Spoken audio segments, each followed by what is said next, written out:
Hey there, it's Imran and you're watching Imran Plus. Welcome back. Today we're going to be talking about Miss Marvel episode 5, Time and Again. By the way, if you haven't noticed, the titles of each of these episodes are also titles of Miss Marvel comic book volumes. And I think that's a really cool detail that they took the titles from actual Miss Marvel volumes and put them in as titles for each of these episodes. As always, this video will contain spoilers for episode 5 of Miss Marvel, so if you haven't seen the episode already, go ahead and pause this video, check it out on Disney Plus, and then come back so we can talk about all of the details. Of course, if you haven't subscribed yet, what are you waiting for? Go ahead and click that subscribe button so you don't miss any upcoming videos and so you can help this channel grow.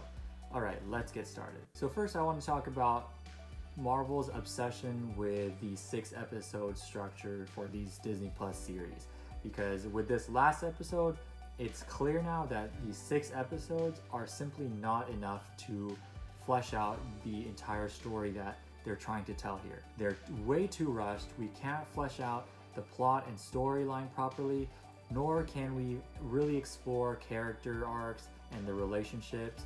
We can't really explore the history or context of a character or world build properly, and as a result, we rush into a finale and sometimes can't even properly land a finale. All of these are problems that could easily be fixed if we simply had more time. So with Miss Marvel, for example, if we had an 8-episode series, I would be much happier with where we end in this episode because we would still have 3 episodes to flesh everything out, answer so many questions, and bring the narrative to a satisfying resolution. But for now, let's talk about what I did like from this episode. So right off the bat, Marvel has been absolutely killing it with the Marvel logo and the title card sequence for this series. I think this show has some of the best title cards ever, and especially for any Marvel project. And this episode in particular has some of the best title card sequences and a Marvel logo for this entire series. I really love this title card.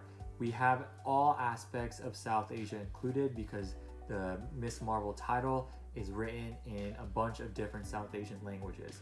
None of it is in English, and I think that that is perfect for this episode because it sends a message of unity. I also thought it was genius, absolutely genius, to go to black and white with a logo and have that old TV filter over it, and then start the episode with a radio broadcast to recap the partition and set the stage for this episode. I thought that was a brilliant start to this episode, and I also think that the end credits being set in the streets of Karachi is a brilliant end to this episode and last week's episode, because Kamala is in Pakistan, and so naturally the end credits are also going to be in the streets of Karachi rather than streets of Jersey. I also always love the song that they play at the end credits because it always matches the tone of where we left the episode. Also, the Miss Marvel logo being green at the end of the episode is a nod to the Pakistani flag and Pakistan's colors, which are green and white, which also are 2 significant colors in Islam. So in this episode, we get to meet Aisha and Hassan, Kamala's great-grandparents. I really loved meeting these characters and following their journey. I really enjoyed their dynamic and chemistry, and they actually reminded me of Shang-Chi's parents. Here's another Shang-Chi reference. Miss Marvel and Shang-Chi seem to be connected more than I ever thought, but it really reminded me of Shang-Chi's parents in the beginning of that film when they meet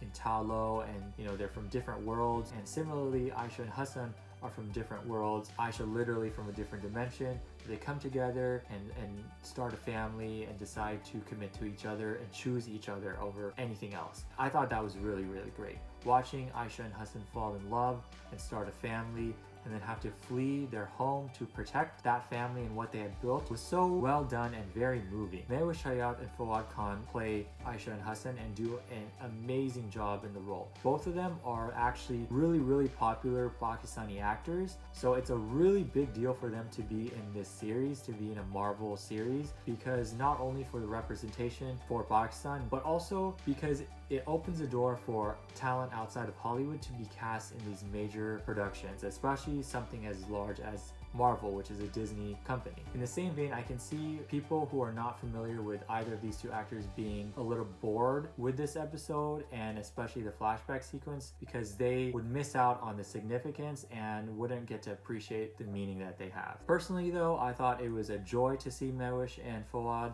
they steal the show. And at first I missed Kamala at the start of this episode because I've been so engaged with her for the past 4 episodes. But once we really get going with Aisha and Hassan's story, I was very immersed in these characters and their world. I really was so invested in their story because again, they have such a great chemistry and both of them are such great actors, to the point that when we return to present day, it was a bit jarring and I kind of felt that it was an abrupt transition. Firstly, because again, these Disney Plus shows tend to have a rushed quality to them, and secondly, because the actors in the present timeline aren't as captivating as Mehwish Hayat and Fawad Khan in the flashbacks. This episode also deals with occupied India and the partition, and I think that both of those things are, of course, simplified and don't have nearly as much nuance as the actual events in history. But for a mainstream Disney Plus Marvel show, I really enjoyed how they depicted them. I thought it was pretty good, and I do appreciate Marvel, telling this story, because for a lot of people, the partition and the history that comes with it is new. Not many people know about this time in history and its lasting ramifications, so I think that this has been a good introduction to what happened in history. I also think director Sharmeen Obaid-Chinoy is doing an amazing job and knocked it out of the park in this episode and last week's episode, especially the flashback sequences. She films it with an old cinema quality that really harkens back to the early films of Bollywood, and there is such a charm and beauty in them that differentiates it from anything else that Marvel has put out. Hassan's line about being Muslim and not being able to buy milk or sell flowers takes on multiple meanings, especially in light of recent state-sanctioned violence against Muslims in India. It reflects the time that Hassan and Aisha are in, but it also reflects the time that we are in. Overall, this episode has a timeless quality in the performances and the writing, but also in the way that it's depicted visually. The strength of the show lies in its characters, their relationships, and their culture. So I really love seeing the 3 generations of Khan women coming together in the end and healing some of the generational trauma and hurt that we had begun to unpack in last week's episode. I do love Miss Marvel's logo being derived from the Arabic letter Kaf, which is the K in Kamala. So this is a change from the comics. Her logo in the comics comes from Miss Marvel, which was the original name of Captain Marvel, Carol Danvers, but obviously that's not the case in the MCU, and I thought that that was a really great change. These are the types of changes that I welcome in the MCU, but I worry that we are getting less of these types of changes and more unnecessary and confusing ones.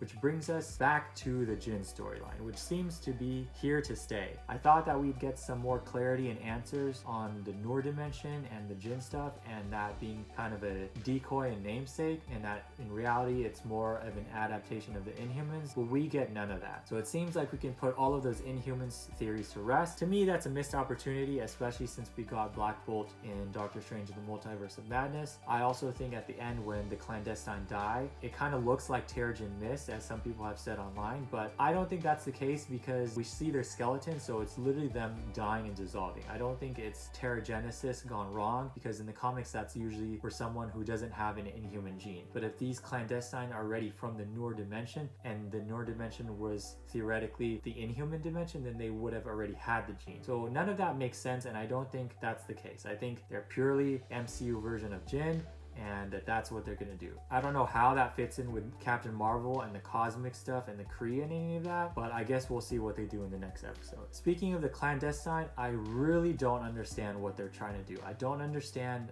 Najma's plan and her urgency with trying to get to the other side. We never even go to the other side. I thought maybe we would go to the Noor dimension if we're exploring the past of Kamala's family. Maybe we would have explored the past of Kamran's family, but that doesn't happen. The fact that we don't even know why the clandestine were exiled from their dimension with 1 episode remaining of this series is baffling to me. And it doesn't seem to even matter anymore because Najma is dead. So I don't even know what the clandestine have left to offer. I also don't understand the Noor dimension. I thought last episode really helped pull it into focus, but this episode seems to have undone all of that. I don't really get this Noor light force. Does anybody from the Noor dimension have the ability to control it? Because earlier in the episode we see Aisha using the bracelet or the Noor that's in her to basically summon Kamala from the future or the present into the past. And then again we see Najma using her Noor energy or power to activate Kamran's power. So I don't really understand how this Noor stuff works. Where is the second bangle? because at the start of all of this, we learned that there were 2 Bengals and they needed 2 Bengals to get to the other side. So are we gonna see the other Bengal, or is that just assumed to be lost or destroyed? And then of course we come to the biggest question mark of all: how is Kamala able to time travel through her Bengal? That doesn't make any sense to me. Kamala being the one that saved Sana is actually a beautiful story element, and I'm not opposed to that being the case. I'm not opposed to Kamala being the one who created the stars that led Sana back to her father, but it's not executed strongly. Both Kamala and the audience is confused at how the stars ended up there, because we never see her like create them or project them. They don't seem to come from any of her previous constructs. They just appear out of nowhere. These are all questions that I don't think are going to be answered with 1 episode left of this series, and are questions that largely were raised in this episode. In some ways, I feel episode 5 has opened a Pandora's box that will not be closed with episode 6. So overall, I think the first 2/3 of this episode are some of the best that Marvel has put out, but the last third is just so confusing and puts us in a weird place for the finale. But I will say I do love what does work, and that is Kamala, her family, and her culture. And I'm looking forward to more of that in the next episode when we return to Jersey City and most likely face off against the Department of Damage Control. So those are my thoughts on this week's episode. What did you think of episode 5 of Miss Marvel? Did you enjoy it? What do you hope to see in the finale, and what do you think of this series overall? Let me know in the comments below. Thank you so much for watching. I hope you had a great time. Lots more videos coming soon, but in the meantime, make sure you like this video and subscribe. Click the bell icon so you don't miss any upcoming videos, and don't forget to share this video with your friends and fellow movie enthusiasts. I'll see you in the next one. Bye for now.